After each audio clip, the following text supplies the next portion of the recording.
And welcome back, and a happy birthday to God of Death. So God of Death said it was you said it was your birthday today, and when someone actually brings up the fact that it's their birthday, I do want to try to do something special to them. It's like, if they ask, could you do a Who Would Winner or whatever? It's like, look, you guys watch me, you enjoy watching me, or you hate watching me, but still can't stop watching me. Kind of a Howard Stern effect, if you will. So I appreciate it, and I always want to try to give a thank you to you guys for whenever you watch it. So whenever someone has a birthday request, I try to honor that. Now you did ask though for a new what if for your birthday request. Who would win? That's easy. I can find that no problem. What ifs are a bit trickier because first off, I wanted to try to do a what if you were giving me, but the problem is I've got two ongoing what ifs right now. I'm not going to start a third one that's going to keep on going. That's just too much to juggle.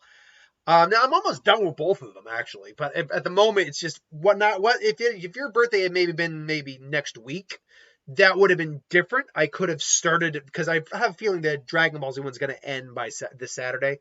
If not, at longest it'll go on until next week, 2 weeks maximum. But so. I had to do I'm doing a one shot for a what if. So for future reference for anyone who's asking, if your birthday request is a what if, I'm not going to do a new ongoing one unless I've already finished up one and need a new one to fill in the spot. Because I'm just not going to juggle 3 ongoing what ifs. I'm not going to do that. But like I said, the problem came with none of the 3 I could find, or at least none of the what ifs you gave me could be done in one shot. And even if I decided to do it, for instance, let's say I did the Deku bone, muscle, blood manipulation quirk one in one shot, you'd hate me for that because you want an ongoing story. And you keep suggesting that one. I will do it, don't worry, but I'm not going to do it for a while. I've got a lot of other people to get through. It's a first come, first serve kind of thing. And, there have been people here who have been around a lot longer than other people who, it's just a backup of ideas.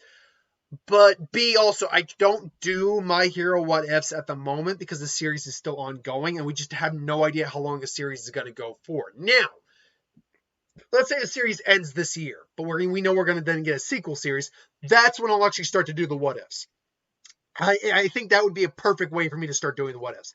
But yeah, just don't expect any My Hero what ifs right now. Anyway, so what I had to do then is basically find another one. So this is a dual suggestion from God of Death and I Member. And I Member asked, well, now that I'm over 3 minutes in, what if Odion had beaten Joey in Battle City? Now, keep in mind here, I don't think this is actually going to have any long-term effects on the series. The reason I say that is when you really break it down, what's this going to change? Let's break this down. So, obviously, you have the fight between Odion and Joey Wheeler.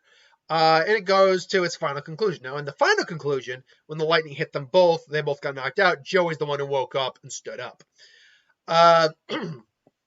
But in this version, let's assume it's Odion who, woke up, stood up, and was able to continue going. Now, unfortunately, Joey loses. But, Joey's fine. He's not in the shower or anything. He ultimately wakes up. Maybe, in fact, that could be the thing. He wakes up a little too late, and he's like, crap, I lost. So, now what happens? Well, now nothing really happens for a while. Well, actually, it does change a few things. Yami Merrick is still actually able to be kept at bay. So that does change. Again, long-term changes. We're not talking about immediate changes. Immediate changes, Yami Merrick is still able to be kept at bay, but I still think it's as Nick Cage would put it, scraping at the door. He's scraping at the door. He's still knock, knock, knock. Because it was clear Odion was still conscious and all that stuff.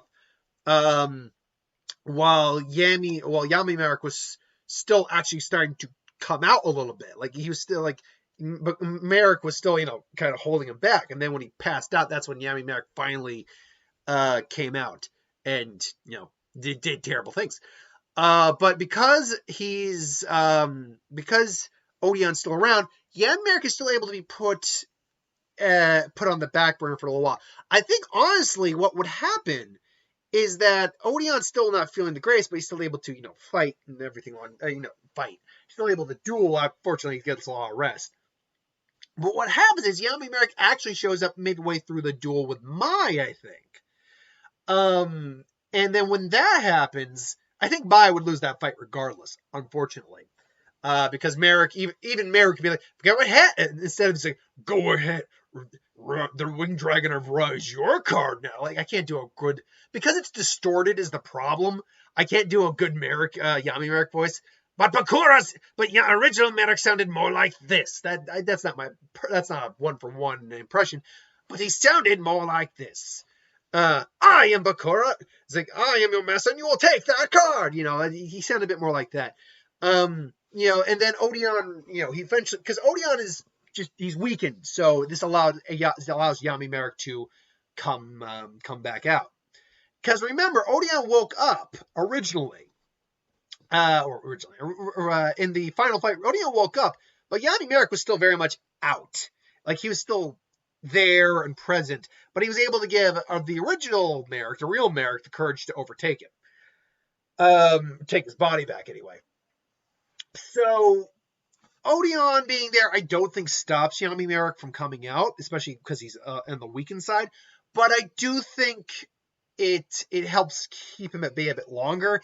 And even when he comes out, he's still struggling to keep the other Merrick at bay. He's still struggling to keep original Merrick at bay.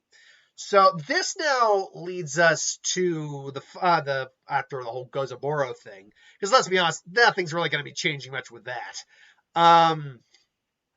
It leads us to the semi. Was it the semifinals? No. What was it? The quarterfinals? Oh, yeah, the final 8. Then you have your quarterfinals. Yeah, the quarterfinals. The battle royale. Now that actually becomes a good question. What happens? Well, because Odion's traps are actually going to be quite irritating to deal with, but Yugi also knows he has to beat Kaiba. So ultimately, I think Odion and Merrick face off. And because of this, because it's Odion and Merrick facing off, Odion, I think, is able to finally get through to Merrick and keep Merrick, Yami Merrick in control. Unfortunately, this isn't the scenario where they swapped and, Yami Merrick was erased from all existence because of the rules of the Shadow Game, sadly. I think he's still in there, but Merrick is able to, again, get control of who he is. Unfortunately, because he's still got Yami Merrick's, I think, influence in there, he's still trying to win. And still trying to fight the Pharaoh. Which does ultimately beg the question then, normal Merrick versus the Pharaoh, because Yami Merrick is very different in terms of his personality and function. What happens in that duel? Who actually effectively wins? Well, honestly, I think it's still Yugi. I think it's still Yami, because when you really break it down, Yami actually was still going to win that duel outright. It was just that Yami Merrick was holding original Merrick hostage, is what he was doing, and he was basically threatening to, basically the threat on real Merrick's life was giving Yugi and Yami reason to pause. So, like what I just said there. So I think that's the reason Yami Merrick was being so effective in the fight. Ultimately, Yugi did win, and I think that happens here with Yami Yugi Atem beating Merrick. Now, I think he does ultimately accept his fate, because we know he accepted his fate obviously after he got his body back, because he had enough time to realize he was doing wrong, why he was wrong. But that doesn't mean that his evil side has gone away completely. I could see basically something happening where Yami Merrick basically tries to fight his way out one last time. Only this time, Yugi uses the combination of Millennium Puzzle and Millennium Rod to force out Yami Merrick, because Merrick, I'm sure, gives him the rod, and basically forces him out and purges him, the evil and all that. So ultimately, nothing really changes long term if Odion won, in my opinion. Although Joey does not get his fight with Kaiba, unfortunately, because he lost. I also think that Joey probably did lose his Jinzo, sadly, which sucks. I remember old school. I remember pulling a Jinzo in the pack. I'm like, fuck yeah, Jinzo. Even today, Jinzo is pretty good. Like, trap cards are a nuisance. Have always been a nuisance because they're traps. The fact that you negate traps, man, like stop traps from functioning, it's not. You never want to sleep on that.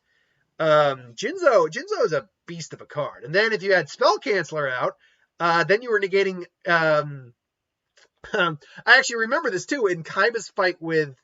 Oh God, the one who basically took the form of Jinzo in the.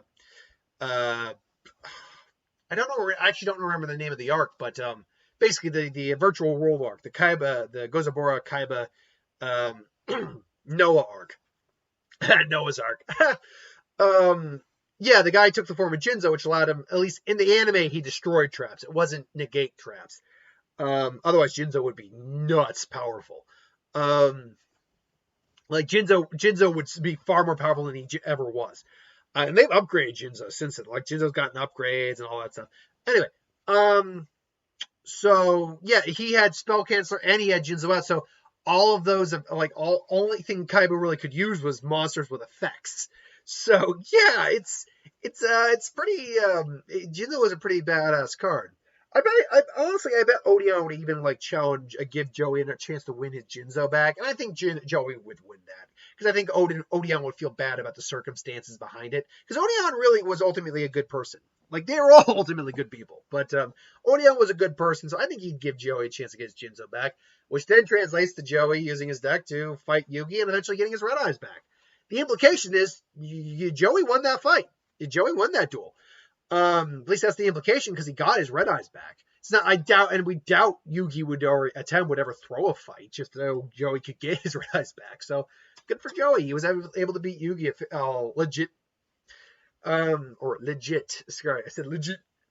Anyway, so that's the what if Odion had beaten Joey. I don't think anything of any drastic note would change long term for the series. However, like the events of Battle City would probably play out more or less the same with a couple differences. Like Yamimark would definitely be more controlled. Like the issue of Yamimark would be a lot more controlled. And Bakura actually probably would still be in would still be around. It wouldn't be in the Shadow Realm. So take that for what it's worth. Anyway, I digress. Thanks for watching. Hope you enjoyed. Like, comment, share, subscribe. As always, want to review something, put in the comments below. Let us know. We'll do a review of it at some point. Ideas for what would win, Star Wars, Super Magic, what if. Anything you do in the channel, put that in the comments below. My eyes are itchy. I apologize. Put that in the comments below. Let us know. We'll do a review of it at some point. Hit the bell if you want to be notified. I've just got to brief. Actually, I still have a Who Would Win because I literally was recording the third Who Would Win. I'm like, have I done this one? It was Alex Mercer versus Carnage. And I just searched my playlist real quick. Actually, I didn't even play. I searched my videos. I'm like, Alex Mercer. And sure enough, well, shit, I've done this one already. Okay, moving on. So, yeah, T-Port Trade. I had actually already done Alex Mercer versus Carnage, so you can find that if you just search the channel. By the way, yeah, if you're curious on a video and you want to find it, if you're like, where's this video? YouTube channels have search functions. Type in the name of, the character for the verses you're looking for, and it should be in there. If I've done it. So yeah, that's an easy way to actually search for videos, not just looking through the playlists. Anyway, thanks for watching. See you later.